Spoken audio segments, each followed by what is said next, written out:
ఇక డీటెయిల్స్ చూస్తే మహిళలను పారిశ్రామికవేత్తలుగా తయారు చేసే బాధ్యత తనదని సీఎం చంద్రబాబు నాయుడు అన్నారు.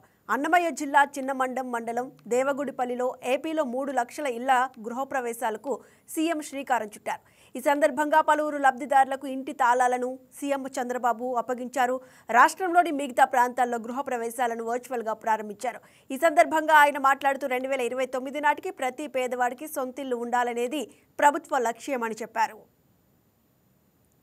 ఉన్నారంటే వేరే వాళ్ళ ఇంటి పేరు చెప్పాలంటే మీకు నామోషిగా ఉంటుంది.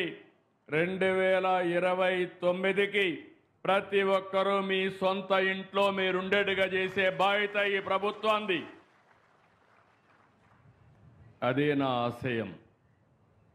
ఈ ఇండ్లు కూడా మీరు ఒకసారి గుర్తుపెట్టుకోవాలి.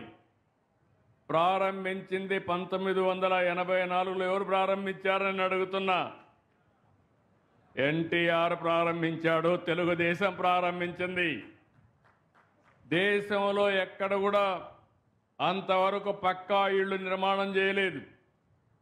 అంతవరకు జరిగింది ఎక్కడికక్కడ మీరు చూస్తే గుడిసెలు వేసేవాళ్ళు.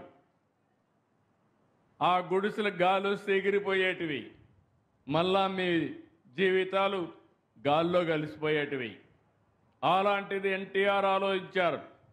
నా పేదవాళ్ళు ఉండవలసింది పూరింట్లో కాదు, వీళ్ళకు పక్కా